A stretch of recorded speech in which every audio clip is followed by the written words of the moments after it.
kamu kok berani-beraninya menikah tapi rumahnya masih ngontrak, suaminya bingung. Karena di Jepang gak ada yang kayak begitu-begitu. Jadi repot ya, beban banget ya gitu ya kesannya. Dan tadi kan Rati bilang gak usah deh beli rumah, kalau bisa diulang, aku pengennya sih nyewa. Selamat datang di Ruang Rati dari Semen Merah Putih, ruang untuk beropini, berinovasi, dan berimajinasi, dan juga tempat untuk bertanya dan menjawab berbagai isu seputar konstruksi terkini. Semuanya kita jawab di sini bersama saya Wahyu Wibowo dan Rati.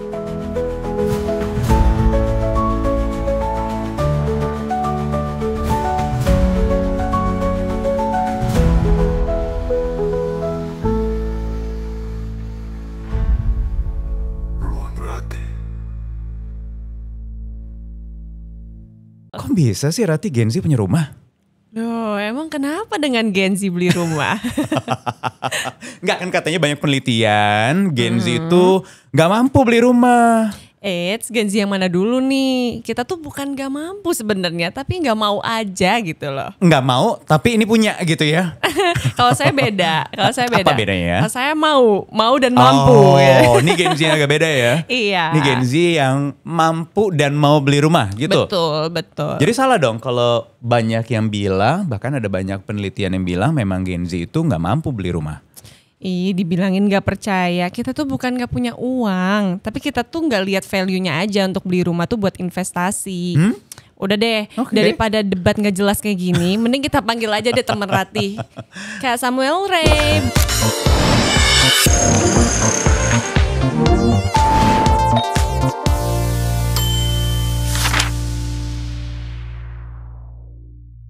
Kalau Sam sih rumahnya udah banyak.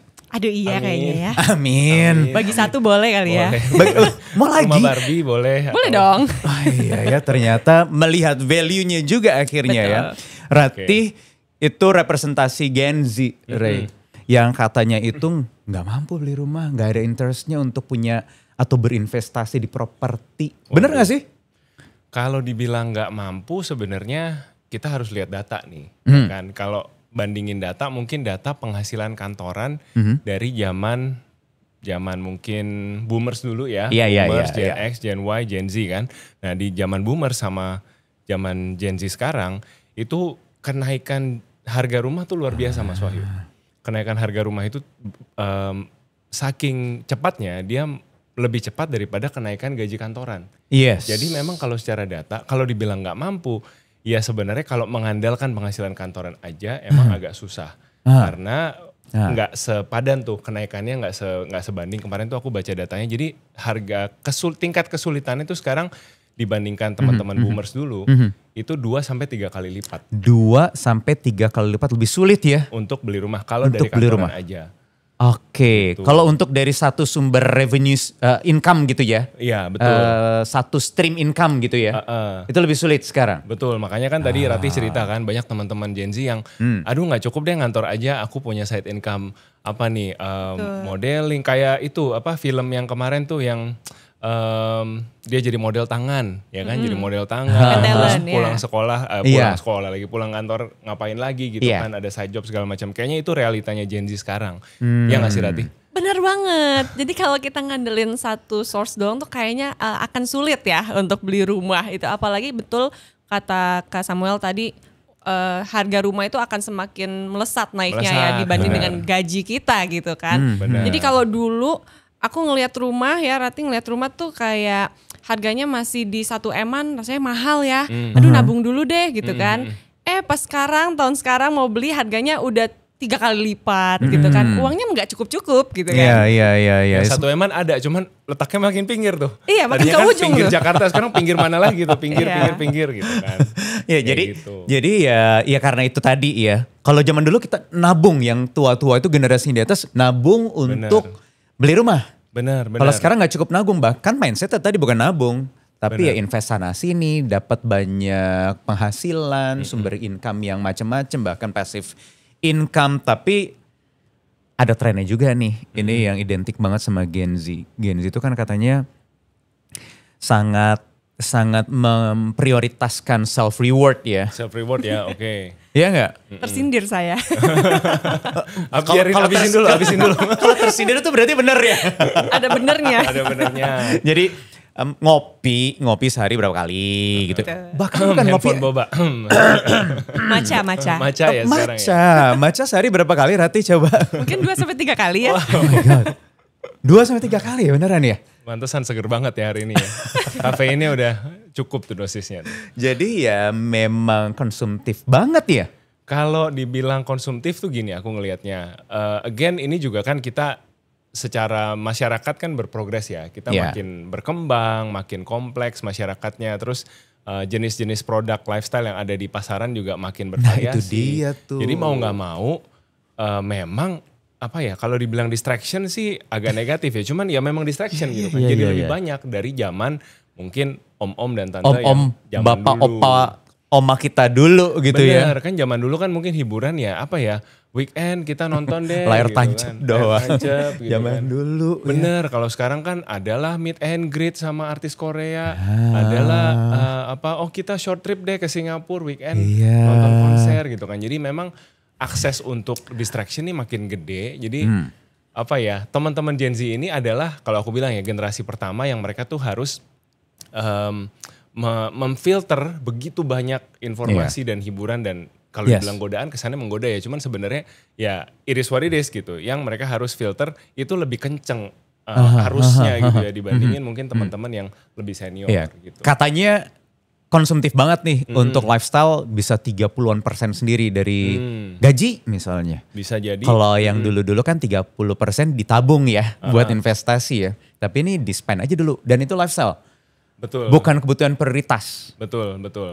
Emang kalau kita ngomong rasio keuangan ya, sehatnya gitu kan 50-30-20 biasanya. Jadi 50% untuk kebutuhan, 30% keinginan, 20% tuh ditabung gitu ya. Nah jadi sebenarnya 30% untuk gaya hidup masih masuk sih. Masih oke gitu ya. Cuman emang karena Gen Z ini punya tendensi untuk yang tadi itu ya kita bahas rumah ada atau nggak ada gitu kan. Tadi kan Rati bilang nggak usah deh beli rumah, sebenarnya gue mampu tapi nggak usah deh, ya jadinya kelihatannya kayaknya prioritasnya beda. Jadi generasi yang sebelumnya kayak protes nih.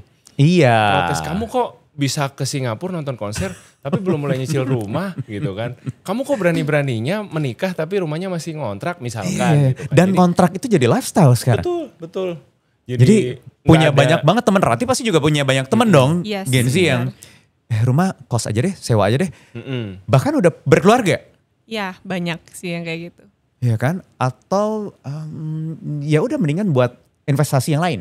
Nah, investasi juga kita bisa lihat secara variasi produk sekarang juga kan lebih banyak kan daripada teman-teman zaman dulu gitu kan. Zaman dulu kalau investasi kita mikirnya oh ya udah kita beli emas batangan atau kita beli tanah deh gitu. Tanah nanti bisa dijual lagi atau dibikin sawah atau segala macam. Kalau sekarang kan mungkin aku 10.000, 15.000 bisa investasi nih, bisa beli reksadana, bisa dan segala macam yang online gitu kan. Jadi memang mereka mungkin secara investasi pun memilih yang lebih ya udah deh gue masuknya pelan-pelan deh dikit-dikit 100.000 dulu. Dan bahkan nggak ada aset fisiknya gitu, intangible banget gitu kan. Makanya sekarang memang cara generasi sekarang Gen Z melihat rumah untuk tinggal dan untuk investasi itu juga berubah. Iya, betul. Dan trennya juga kan ada pembahasan, ada yang ngomong sekarang rumah tuh bukan investasi. Jadi rumah itu ya udah buat tempat tinggal aja, buat investasi ya memang kalau kamu benar-benar mau investasi di properti nih, kamu carilah properti yang komersil, kamu carilah properti yang bisa disewakan, atau kamu siap nih untuk bangun kos-kosan 20 pintu dengan segala resikonya gitu.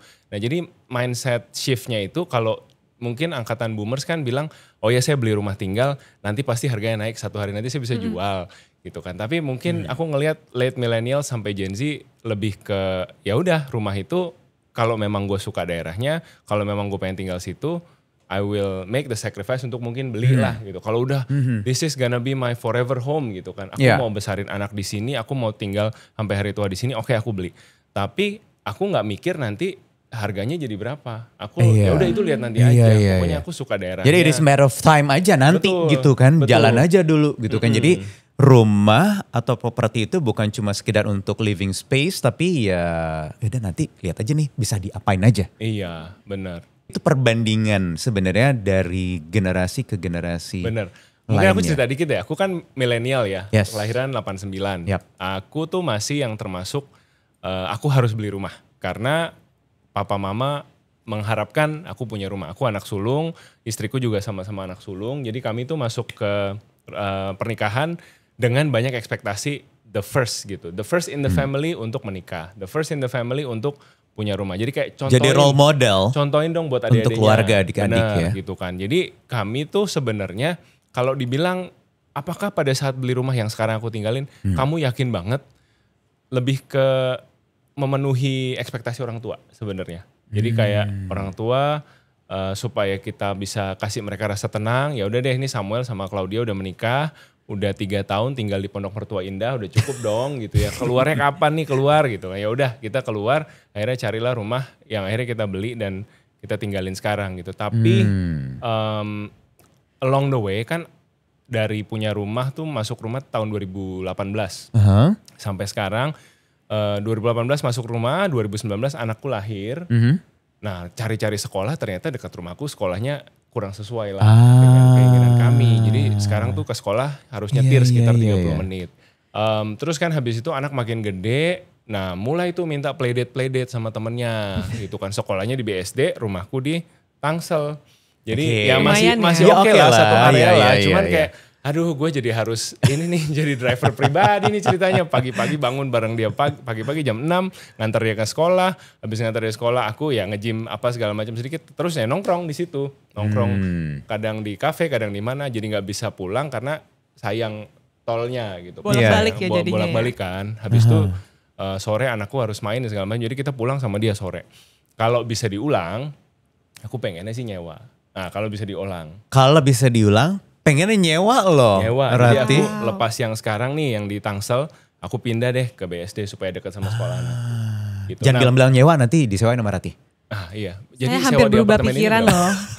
Hampir loh ini mau disewain di sini. Iya. Tapi areanya bagus kan ini kan memang. Iya betul. Iya. Tunggu. Tujuan lo mau, kalau misal bisa diulang ya, nyewa aja deh. Kenapa?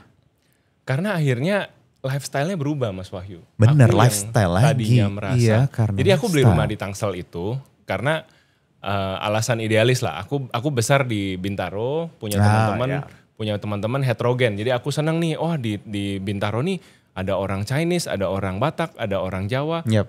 Teman-temanku banyak nih dari berbagai suku dan bangsa gitu. Aku pengen anakku juga besar di lingkungan yang seperti ini. Jadi dari awal Bintaro. Dan developing terus juga Developing gitu kan terus. Dia maksudnya kawasannya. komplek lama tapi terus baru gitu. Ada Iya. aja yang baru gitu kan. Terus ya udah akhirnya kita beli di Bintaro. Tapi akhirnya secara sekolah memang kenyataannya banyak komplek-komplek di sekitar Bintaro yang sekolahnya lebih menarik buat Iya. kami gitu. Pada bikin semua di sana gitu Iya, kan. betul. Tapi ini ada kaitannya juga karena itu kan berarti ada, ini generasi sekarang itu lebih matematika itu lebih jalan gak sih, ngitungnya itu bener-bener. Kalau orang zaman dulu ya udah kayak ini cuma satu sumber income, udah berdasarkan satu sumber ini aja, jadi nggak mau kemana-mana. Terlepas tadi memang ada diferensiasi investasi yang banyak, tapi memang mikirnya itu tuh secara matematis yang kayaknya lebih. Kayaknya iya ya. Iya ya. Kayaknya iya. Kita ngelihat mungkin mereka konser terus, belanja terus ini itu, tapi ternyata hitung-hitungan. Harusnya tanya sama yang generasi masa Gen kini, Z. sama Gimana Rati nih. Rati? Kita sangat-sangat hitung-hitungan ya Sangat hitung-hitungan. sebetulnya. Keluar masuknya dihitung terus. Tapi memang terlebih ya FOMO-nya luar biasa. Jadi iya. sering ikut-ikutan orang gitu kan. Jadi keluar masuknya juga kenceng banget nih keluarnya. Lebih Bener. kenceng daripada masuknya gitu kan. Dan FOMO-nya itu kan karena kalian kan terekspos dengan informasi gampang kan Betul. sebenarnya. Iya, Jadi iya. mereka Yes. juga generasi yang kuat gitu untuk filter nih gua apa ya uangnya dialihkan buat meet and greet artis Korea atau Iya, kemana atau iya. beli tumbler baru gitu. Padel, main padel. Main padel aja sekarang Waduh. udah bukan cuman konsumtif mainnya aja. Bener. Tapi dijual lagi. Nyewa lapangan, ngebuk lapangan dulu, Iya. terus lapangan dijual lagi. Oh, ada ya, iya. iya kan? Oke. Saya nggak main padel soalnya. Lagi tren loh itu. Oke. Iya, tapi balik lagi ya, namanya anak muda gitu kan, apalagi Gen Z sekarang kan juga yang paling tua tuh Gen Z udah hampir kepala 3 juga gitu kan. Udah. Udah hampir kepala 3 atau ada yang kepala 3 juga. By dari data gitu ya. Dari studi. Dan mereka itu jadi sandwich generation. Pada akhirnya Ada. gitu ya, masih ada orang tua yang juga jadi tanggungannya, udah punya anak juga yang ada jadi tanggungannya mereka. Itu jadi memang ini opsi-opsi pilihan soal properti ini jadi semakin terpangkas nih, gitu nggak Iya. sih, San? Jadi sandwich generation tuh bukan hanya fenomena yang terjadi di Gen Z, Mas Wahyu. Kalau kita lihat data BPS, 70% lebih dari orang usia lanjut di Indonesia itu ditanggung oleh generasi di bawahnya. Jadi itu mayoritas sebenarnya. Dan bisa jadi kalau dibilang budaya itu sebenarnya. Budayanya orang Indonesia salah satunya. Bukan cuma buat Gen Z, bukan Betul. punya Gen Z aja. It's an Indonesian thing kayaknya Yes. sih. Jadi Iya. aku pun begitu, kalau ngelihat orang tuaku dulu juga kayaknya begitu. Begitu, benar. Aku punya teman yang dia menikah lintas negara. Jadi istrinya orang Indonesia, suaminya orang Jepang. Nah, ketika setiap bulan mereka kasih uang saku nih buat keluarga, uang berbakti lah ya gitu kan untuk mensupport orang tua. Suaminya bingung karena di Jepang nggak ada yang kayak begitu-begitu. Nah, jadi memang ini kayaknya sesuatu yang memang kita sebagai orang Indonesia alami dan memang udah jadi budaya kita. Kalau soal properti, nah jadinya memang kita jadi harus mikir tuh. Kalau beli properti kadang-kadang nih 2 lantai nih rumahnya, lantai satunya ada kamar nggak buat orang tua tinggal kalau Iya, sakit. bener. Gitu. Jadi emang Itu gue banget. bener Aku sih. banget lagi. Itu gue banget gitu. Iya. Sama. Jadi kepikiran bawahnya supaya nggak repot naik tangga. Iya. Orang tua kan capek naik tangga. Iya. Di bawah sedende 1 kamar gitu kan. Benar. Nah, tuh kepikiran ya. Jadi itu memang khasnya Indonesia. Kasih kita sih kayaknya. Iya sih, kalau di barat emang nggak ada sih kayak gitu ya. Ya udah. Benar. Malah udah sendiri-sendiri aja. Orang tua juga nabung sendiri gitu kan. Yes. Nanti masa tuanya jalan-jalan sendiri, anak cucunya ya udah biarin aja sendiri-sendiri gitu ya. Betul. Jadi memang ini bukan cuma sekedar mau atau nggak mau, mampu nggak mampu dong. Ini kalau soal rumah lebih kepada apa ya budaya tadi ya, karena ada keluarga, terus juga perubahan gaya hidup yang tadinya opsinya terbatas, jadi Gen Z mereka banyak pilihan, banyak hal yang mereka mau coba dalam hidup mereka. Jadi rumah mungkin jadi ya udahlah asal aku ada tempat tinggal sementara nggak apa-apa, aku nggak usah punya rumah yang aku harus beli gitu. Karena sekarang kalau aku lihat juga yang dipamerin sama Gen Z itu Yes. beda nggak sih? Bukan kayak aku Udah bukan rumah, udah beda banget. mapan gitu kan, tapi lebih kayak dia pakai jam tangan ini atau tasnya ada Iya, cantelan aksesoris. ini, Iya. aksesoris gitu. Ya nggak sih? Benar-benar. Iya, gitu Banyak kah? sih yang Rati temuin, maksudnya di sekitar lingkungan Rati yang barang branded lah kita sebut ya. Barang branded itu udah jadi sebuah identitas sekarang gitu. Dibanding dengan personality kita. Sekarang tuh banyak kan kayak gitu Kak. Dan itu jadi investasi juga gitu kan. Beberapa sih. Iya, tas branded. Bisa dijual lagi ya? Itu Untuk bisa beberapa dijual merek lagi. tertentu ya. Iya, untuk merek-merek tertentu Ya. gitu. Mahal-mahal sekalian tapi bisa Nanti jadi harga berikutnya uang Yes, lagi ya. Bisa jadi gitu uang kan. lagi, Ada benar. spreadnya lagi yang bisa jadi sumber income Jadi kalau tambahan ngomong- lagi. Jadi ya itu balik lagi memang karena memang diferensiasi lifestyle-nya juga udah semakin banyak, Beda. termasuk tren berinvestasinya. Betul. Yang membuat cara Gen Z ini melihat properti atau rumah berbeda. Tadi juga ada beban yang berbeda dari generasi yang di atasnya dari boomers yang naik berapa? 2-3 kali 2-3 kali. lipat Lebih sekarang susah. ya. Beda banget ya. Ini bukan cuma sekedar memang urusan bunga perbankan, investasi, suku bunga dan juga dolar naik atau ini dan segala macam. Naik gitu, inflasi naik, tapi memang dari trennya memang seperti itu ya. Sam, ya. Jadi repot ya. Beban banget ya gitu ya kesannya. Beban gak sih? Lumayan ya, lumayan beban ini. Lumayan beban tapi masih mau punya ambil keputusan membeli rumah. Iya. Ada nggak sih data yang memang berapa banyak sih Gen Z yang udah memang self-funded untuk beli rumah misalnya? Oke. Kalau data aku kurang tahu nih. Cuman kalau dari obrolan-obrolan sama follower, sebenarnya jadi kalau aku lihat teman-teman yang mampu, teman-teman yang merasa karirnya naik, suami istri bekerja gitu ya. Justru mereka ngelihat karir mereka di corporate ini atau dimanapun lah mereka berkarir, ini kayaknya masih bisa jadi jangan-jangan aku nanti dimutasi nih ke tempat yang lain. Aku dapat kesempatan kerja di luar negeri. Aku bisa promosi terus siapa tahu huniannya ditanggung kantor. Aku bisa mulai bisnis lain dan segala macam. Jadi balik lagi tadi sih, karena Gen Z ini karakternya mereka udah bukan information scarcity tapi information overload kan. Jadi mereka bisa membandingkan dirinya sama siapa aja. Sama Mas Wahyu pun bisa. Maksudnya Mas Wahyu kan seorang public figure yang mungkin mereka nggak kenal secara pribadi gitu kan. Tapi bisa aja ngelihat, oh si orang ini sekarang tinggal di sini. Oh seorang ini pakai baju ini atau gimana. Jadi mereka tuh generasi pertama yang mereka bisa punya lifestyle influence dari mana aja gitu. Ya bahkan ya untuk menunjukkan status sosial udah bukan properti atau rumah lagi lah, intinya begitu ya. Jadi banyak hal yang bisa ditunjukin sama mereka gitu kan. Betul. Achievement di karir juga itu bisa jadi status sosial mereka. Bisa.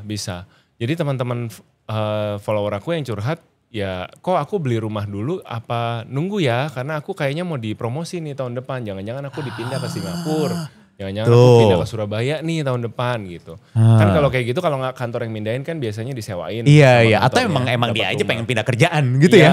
Iya. Karena tadi kan kalau generasi sebelumnya, kayak aku mulai kerja 2011 itu masih ada kayak image kalau selesai kuliah kamu carilah bank atau carilah perusahaan besar, kamu masuk manajemen trainee, terus kamu kerjalah baik-baik situ 10 tahun. Masih ada. Kayaknya Gen Z itu udah gak ada. Gen Z udah gak ada karena realitanya fresh grad biasanya trennya magang. Maksudnya. Jadi magang kan setahun, magang setahun, habis itu nanti gak tahu dia kerja di mana lagi. Atau entrepreneurship. Jadi bakal pindah-pindah banget lifestyle-nya. Jadi buat mereka untuk punya rumah sekarang, untuk beli rumah sekarang, mungkin itu jadi sesuatu yang mereka mikir panjang gitu. Bukan yang gak ada ya Gen Z yang beli rumah ya. Ada juga, tapi mungkin kalau lihat aku tadi lebih karena ya udah deh, karena aku pengen berbakti sama orang tua, aku pengen nunjukin sama orang tua aku udah settle, udah mau ambil tanggung jawab nih untuk punya rumah gitu. Nah balance-nya berapa tuh aku nggak tahu, tapi banyak lah, itu banyak. dari followers Sam di media sosial tuh banyak yang ya itu tadi ternyata ya Rati ya. Rati aja nih Gen Z-nya kecepatan mature kali ya. Kalau Rati sih lebih ke ini ya. Kalau tadi kan Kak Sam itu alasannya karena keluarga, berbakti dengan orang tua. Iya, alasannya gitu kan. apa Rati? Iya, kalau Rati sendiri membeli rumah itu karena lebih ke untuk menekan gaya hidup. Ya kan Gen Z itu kan gaya hidupnya berlebihan banget ya sekarang. Apa-apa dijadiin contoh, berlebihan informasi gitu kan tadi kan. Nah kalau Rati untuk menekan itu tadi ya harus ambil komit dengan beli rumah. Misalkan kalau beli rumah kan biasanya kita nyicil ya. Kalau Gen Z itu nyicil kebanyakan. Nah itu kan pasti kita ada tanggung jawab. Nah dengan adanya tanggung jawab kita jadi makin rajin kerja ya kan. Lebih menekan pengeluaran juga yang gak perlu gak usah gitu. Nonton konser diajak teman gak dulu deh gitu kan. Enakan di rumah gitu. Ini keren ya, jadi kayak menekan beban hidup lebih awal kayaknya ya. Memaksa nabung ya jatuhnya ya. Tapi oke loh, oke ya ternyata ya. Ya ini memang gaya atau lifestyle yang kita nggak tahu nanti ke depannya gimana gitu kan. Gen Z, habis itu ada generasi Alpha. Beta juga udah lahir nih tahun 2025, baru lahir generasi baru. Kita nggak tahu cara pandang mereka nanti 20 tahun yang akan datang seperti apa gitu kan. Tapi yang sekarang ya buktinya itu. Ini karena Rati juga entrepreneur gak sih? Jadi ya lebih mature, lebih awal juga gitu. Lebih sadar bahwa, bukan soal sadar gak sadar. Tapi untuk Rati sendiri apakah jadi lebih, ya deh gue beli rumah aja dulu deh. Nanti yang lain-lain menyusul gitu. Lebih sadar prioritas sih jadinya ya sekarang. Iya. Ada impactnya karena memang Rati misalnya entrepreneur atau Gen Z entrepreneurship gitu kan, melakukan jadi businessman semua segala macam. Ada pengaruhnya gak sih Sam? Pasti karena pilihan lifestyle tuh kan nanti mempengaruhi cara kita mengatur uang juga kan. Jadi Rati kan tadi bilang dia memaksa diri untuk punya tanggungan nih gitu. Itu sebenarnya cara yang bagus juga untuk melatih disiplin kita, karena kan kita kalau nggak ada yang maksa kadang suka ya udah los aja keuangan kayaknya ada. Emang kalau nggak ada kepepetnya gitu tuh. Nah buat Rati tuh situasi kepepetnya kayaknya dia bikin tuh, dia ciptakan ya kan sengaja supaya tiap bulan ya udah deh daripada gue lari ke yang enggak, mendingan gue beli rumah gitu. I think it's a good way juga ya. Karena memang Menarik. buat banyak dari kita kemampuan untuk disiplin tuh perlu dilatih kan. Iya. Jadi the art of kepepet jadinya ya. Itu betul. ya udah diciptakan aja nggak apa-apa. Betul. Jangan nunggu dia datang nanti nggak tahu kapan. Bisa juga. Jadi buat teman-teman yang nonton dan kepikiran aku pengen beli rumah tapi belum yakin, ya mungkin bisa mencoba cara kepepet ini nih. Ada misalkan kesempatan investasi atau apa sedikit-sedikit dipaksa nih supaya uang kita ada masuk ke sana gitu dari gaji. Kalau aku sendiri kebiasaannya kalau tanggal gajian dulu waktu masih gajian, pokoknya gajian jam 9 pagi, jam 12 siang rekening udah kosong masuk. Yes. Supaya nggak tergoda untuk yang lain-lain. Gitu. Iya, mirip sama saya. Mendingan didistribute ke banyak. Langsung. Yes, yang ini buat ini, yang ini buat ini, yang ini. Termasuk juga dulu waktu awal baru kerja terus nikah gitu 1-2 tahun pertama kerja itu langsung nikah. Ya memang baru kepikiran karena tadi Rati the art of kepepetnya itu ya. Jadi memang menciptakan sendiri gitu. Ya kayaknya harus kepepet deh. Kalau enggak kapan ya gitu ya. Betul. Kapan kita bisa mulai berinvestasi kalau kita nggak pernah maksa diri gitu ya. Maksa diri gitu kan mau nggak mau ya. Jadi lagi-lagi ini bukan soal mampu atau nggak mampu atau mau nggak mau dong. Soal prioritas gak sih? Jadi soal prioritas. Prioritas kamu sekarang apa nih dalam hidup? Apakah memang kamu melihat ada kayak aku gitu kan? Begitu yakinnya dengan Bintaro, tinggal di sini adalah masa depanku. Akhirnya aku belilah gitu prioritasnya pada saat itu. Tapi kenyataannya ya prioritas nanti musim hidupnya berubah, prioritas pasti berubah gitu kan. Jadi buat teman-teman yang menonton mungkin ya antara pertama-tama mungkin prioritasnya harus jelas dulu. Dalam karir gitu kan. Prioritasku 5 tahun ke depan kayaknya masih mau main-main deh.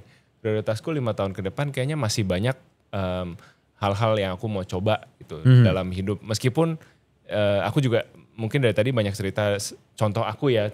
Bukan karena aku bener atau gimana, cuman karena ini pengalaman. Menikah umur 25 gitu. Orang-orang menikah umur 25 bilang kan segera punya anak gitu. Segera punya anak, segera berkeluarga. Kalau kami menikah umur 25 untuk convenience, untuk kenyamanan. Karena papa mertua kebetulan galak dulu orangnya. Kalau pulangin dari kencan jangan malam-malam ya gitu kan. Nah kalau udah suami istri kan bebas Mas Wahyu kan. Ternyata gara-gara itu kenyamanan. Tuh coba lihat tuh ya. Orang punya banyak skala prioritas gitu kan. Yang datang dari apa push factornya gitu. Ternyata push factornya gak boleh pulang malam. Kalau udah ini kan suami istri bebas. Mau pulang pagi juga silahkan gitu. Yang penting sama-sama tanggung jawab lah. Terus rumah kita jauh. Rumah aku di Jakarta Selatan. Rumah dia di Jakarta Pusat. Tiap hari Sabtu kencan. Effort ya. Terus aku harus kan kalau bayar tol mahal. Kan ini kan fresh grade nih gajinya. Kalau bayar tol kan mahal. Jadi supaya nggak bayar tol aku harus bangun pagi. Minggu pagi Mas Wahyu. Kan ada Car Free Day. Supaya supaya nggak naik tol dan supaya bisa lewat Sudirman. Aku harus jemput dia pagi-pagi sebelum Car Free Day mulai. Jadi itulah pengorbananku untuk pacaran juga. Nah, tapi itu balik lagi prioritas untuk masa itu adalah ya udah aku mau pacaran dulu nih sehingga akhirnya pada saat menikah kita misalkan nunda nih punya anak selama 5 tahun. Jadi aku punya anak baru pada saat umur 30 gitu kan. Nah, ya kuncinya balik lagi prioritas teman-teman sekarang apa? Apakah memang mau punya rumah jadi prioritas? Apakah mau kejar karir jadi prioritas? Apakah mau ngumpulin tanda tangan boyband Korea favorit ketemu langsung jadi prioritas? Terserah masing-masing kayaknya K-popers gitu ya. nih. Katanya relate kan contoh-contoh ini kan Korea-Koreaan gitu. Termasuk mau investasinya prioritasnya mana dulu nih? Betul. Mau rumah dulu ya silakan boleh. Atau mau berinvestasi di aset yang lain ya silakan aja gitu. Boleh. Ini bukan soal benar dan salah sih ya. Betul. Karena memang gak ada yang benar gak ada yang salah juga gitu. Saya juga paling gak suka tuh kalau ini benar, ini salah gitu. Membenarkan yang harusnya benar atau menyalahkan yang seharusnya memang salah gitu. Gak ideal. Tapi kalau boleh dikasih solusi Sam. Buat yang misalnya masih merasa gak mau beli rumah. Jadi harus seperti apa dulu nih? Bagaimana dulu nih step-stepnya, tipsnya? Oke, nah buat yang gak mau beli rumah, pastikan uang kalian jangan cuma numpang lewat. Karena tadi Ratih make a very good point, dia memaksa diri untuk berdisiplin. Nah kadang-kadang kalau kita nggak ada tanggungan, kita nggak ada sesuatu yang tiap ada gajian tuh dia minta itu kan gaji apa cicilan apalah Iya. atau kalau rumah ya KPR. Apalagi yang gitu. auto debit gitu kan. Nah, kalau nggak ada kayak gitu-gitu, gawatnya bisa loss ya. Apalagi masih single, nggak ada tanggungan. Wah, kayaknya dunia adalah milikku, aku bisa beli apa aja. Itu bahaya. Jangan sampai seperti itu karena kalian ada apa ya? Kalau aku bilang tuh expiry date-nya. Kalau kita sebagai profesional karyawan kan satu hari pasti kita kepengen mungkin resign, buka bisnis sendiri atau nanti ada. Kalaupun masih kerja nih sampai pensiun, kan satu hari pasti pensiun. Karena pada saat udah pensiun kan kita nggak bisa punya income lagi untuk menanggung hidup kita gitu. Jadi pastikan ada uang yang kita save untuk yang kita spare untuk pakai hari ini, ada yang kita spare untuk pakainya nanti. Nah kalau itu ada, ya mungkin satu hari nanti kamu juga ada kebutuhan untuk beli rumah, nah uangnya juga siap. Nah, gitu. itu yang belum mau, tapi sebenarnya mampu. Kalau yang sebenarnya belum mampu tapi mau banget. Belum mampu tapi Balikan. mau banget ya. Oke. Nah kita tuh dalam membangun keuangan yang sehat, intinya cuma 3. Yang pertama ningkatin income, yang kedua hidup hemat di bawah kemampuan, sama yang ketiga belajar investasi. Ya, untuk yang pertama ini tangan Tuhan ikut campur ya. Ningkatin income tuh rezeki udah ada yang ngatur lah aku bilang. Jadi kita agak susah nih ngomong ningkatin income karena apalagi Gen Z sekarang source of income-nya bisa dari mana aja gitu. Jadi pinter-pinter gunakan kreativitas kalian buat cari income sebanyak-banyaknya dan seluas-luasnya. Nah yang kedua ini nggak perlu campur tangan Tuhan, ini campur tangan kita sendiri. Sering kali ya tangan kita jangan masuk-masuk sosmed, jangan masuk-masuk e-commerce untuk ngurangin belanja. Aduh, Gitu. Check out, susah check ya. out Nah, check out. Gimana, ya Rati? kan? Iya, ya Kadang kalau kan- malam-malam ya. itu tuh Malam-malam penting nggak nih, karena bisa menggodaannya tidur. malam-malam sebelum tidur ya. Iya. Tiba-tiba mataku gelap. Begitu melek sudah tercheck out lah handphone terbaru gitu kan. Jadi kalau aku masukin dulu ke keranjang 1-2 hari. Nanti kalau buka lagi masih kepengen mungkin perlu beli. Atau bisa juga yang udah punya pasangan tanya dulu sama pasangannya gitu kan. Ini kita wise nggak kalau beli ini. Jadi ada cross and balance. Nah yang buat yang belum mampu itu ya fokusnya ke 2 hal inilah. Bagaimana Itu yang ningkatin harus income dipersiapkan ya, dan ningkatin mengatur keuangan. income dan mengatur keuangan gitu kan. Jangan terlalu konsumtif, jangan terlalu FOMO gitu kan. Ya susah sih ya. Ini generasi-generasi atasnya juga pada FOMO sekarang gitu kan ya. Semuanya ya merata FOMO itu. Semuanya merata nih emang gara-gara tren digital tadi gitu kan. Iya. Atau social media, e-commerce dan kawan-kawannya tadi ya. Jadi Iya. jadi ini bukan soal harus punya rumah atau nggak punya rumah.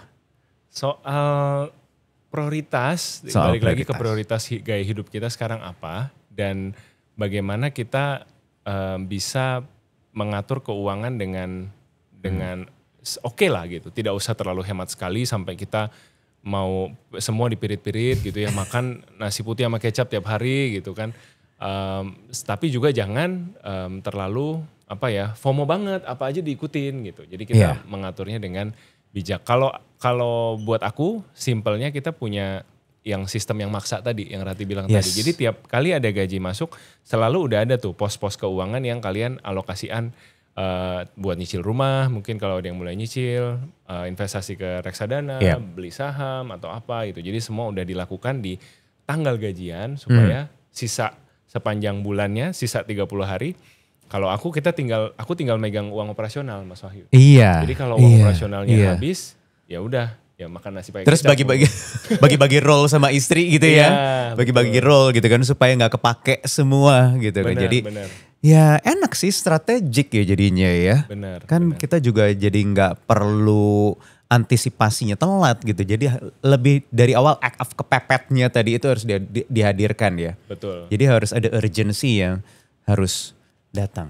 Oke, jadi Sam, mana yang bener nih? Tadi kan gue debate nih sama Ratih nih, yang antara mau punya rumah, gak mampu punya rumah lah. Yang bener Rati, karena Rati yang punya rumah.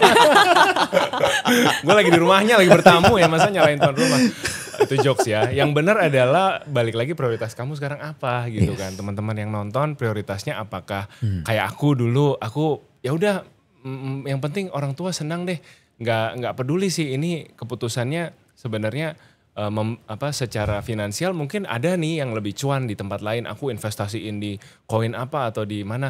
Tapi orang tuaku minta aku beli rumah misalkan. Ya mungkin buat teman-teman penting untuk mendengarkan orang tua, memberikan orang tua rasa tenang seperti yang aku lakukan pada saat setelah 3 tahun menikah ya akhirnya belilah rumah itu gitu. Tapi buat teman-teman yang mungkin lebih punya kelonggaran nih, lebih punya kebebasan untuk ya udah aku bisa investasi di tempat lain aja, di surat berharga dan segala macam ya silahkan. Yang penting dikelola dengan bijak dan tanggung jawab. Jangan nanti udah waktunya punya rumah ternyata nggak siap, ternyata uangnya nggak ada karena dipakai untuk senang-senang semua. Nah itu yang kita mau hindari. Sebenarnya solusi dari Rati jadi bagus juga, memaksa diri. Memaksa diri. Kepepet tadi. Yes, gitu. Alright. Thank you Samuel Ray, tepuk tangan dong buat Sam. Thank you. Oke, terima kasih teman Rati udah joining di episode pertama di podcast Ruang Rati. Jangan lupa ya di like, share, komen. Kalau ada pertanyaan yang siapa tahu nih nanti bisa dijadikan salah satu tema judul di episode berikutnya. Silakan loh. Pokoknya jangan lupa untuk saksikan terus podcast Ruang Rati. Sampai ketemu di ruang yang selalu membebaskan kita untuk beropini, berinovasi, dan berimajinasi. Bye-bye. Semen merah putih, semen kita semua.